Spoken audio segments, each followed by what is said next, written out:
उमेदवारी कोणालाही मिळो, पक्ष प्रमुखांचा आदेश, पक्ष श्रेष्ठींचा आदेश, जे आपले कोण पदाधिकारी वरून मातोश्रीचा जो आदेश येईल तोच आदेश हा रवी 100% पाळणारच आणि आपणही पाळावा एवढे व्यासपीठावर मी विनंती करतो।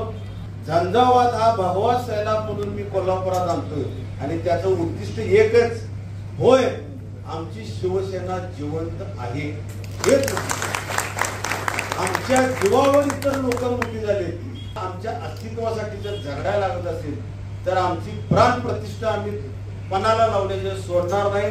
हे तिकीट आपण मिळवू, उमेदवारी कोणालाही मिळो, 100% विजय आपलाच आहे।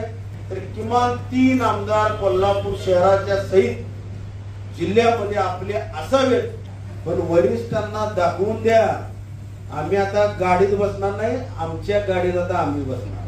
हृदयरोग, diabetes, blood pressure, thyroid, kidney विकार, श्वसन विकार, पॅरालिसिस, संधिवात यावर अत्याधुनिक तंत्रज्ञानाद्वारे उपचार, general surgery, laparoscopic surgery, euro surgery तसंच न्यूरो सर्जरी इत्यादीसाठी प्रगत तंत्रज्ञान आणि सुसज्ज अतिदक्षता विभाग, महालक्ष्मी हेल्थकेअर सेंटर संचलित सूर्या मल्टी स्पेशालिटी हॉस्पिटल, कोंडावळ चौक, लक्ष्मीपुरी, कोल्हापूर। आणि हे शिवसेनेसाठी, हे रवींद्रसाठी नाही, हे फक्त आणि फक्त शिवसेनेसाठी उमेदवारी कुणालाही मिळो, ताकदीनं बाहेर पडणार, स्वतःच्या जवळचा आर्थिकतेचा पैसा देखील खर्च करणार। हे आपल्याला शिवसैनिकांना मी पत्रकार बंधूंच्या पुढ्यात अभिवचन देत आहे। दैनिकांमध्ये किंवा चुकीच्या पद्धतीनं चुकून कोण जर बुकसेट बाळा बातमी देताना काय आपल्या हातून नजर चुकीनं काय घडतं का याकडे देखील लक्ष देणे काळाची गरज आहे।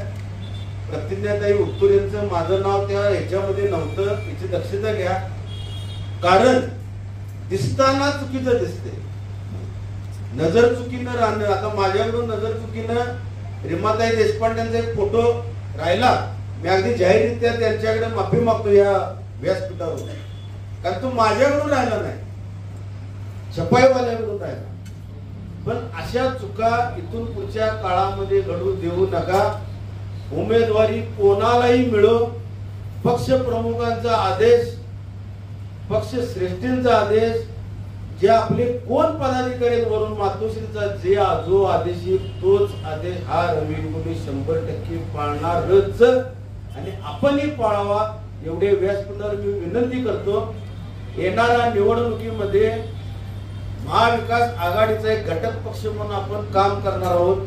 आपली ताकद उद्या दाखवण्यासाठी आपण व्यासपीठावरची सर्वांनी उपस्थित समोरच्या देखील लोकांनी शिवसैनिकांनी उपस्थिती दाखवावी, कारण उद्याचा झंझावात हा भगवा सैलाब म्हणून मी कोल्हापुरात आणतोय आणि त्याचं उद्दिष्ट एकच, होय आमची शिवसेना जिवंत आहे।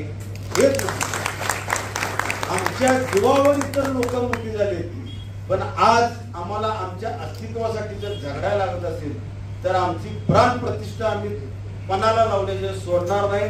हे तिकीट आपण मिळवू, उमेदवारी कोणालाही मिळो, 100% विजय आपलाच आहे। येणाऱ्या ह्या विधानसभेमध्ये जे 6 आमदार कुठून गेले किंवा 6 मतदारसंघ जरी मिळाले नाहीत तर किमान 3 आमदार कोल्हापूर शहराच्या सहित जिल्ह्यामध्ये आपले असावेत। यासाठी आता उपस्थित समोर अन्य मतदारसंघातील देखील लोक आहेत, अवधूतने भाषण केले योग्य, कारण जर दक्षिण मध्ये तुम्ही तुमचं अस्तित्व दाखवलं नाही तुम्हाला कोणच विचारणार नाही, ही वस्तुस्थितीच आहे।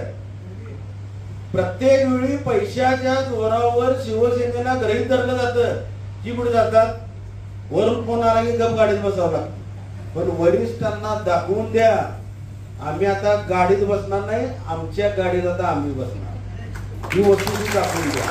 आता आम्हाला आमची गाडी हवी, आता भरपूर झाली, पालखी उचलून उचलून खांदा दुखायला लागला आमचा या 4 वर्षात। आता आपल्यातला कोणतर पालखीत बसूया आणि चांगली विजय मिरवणूक मातोश्री मध्ये पोहोचवूया, एवढीच एक आपणास विनंती करतो आणि थांबतो। जय हिंद, जय महाराष्ट्र।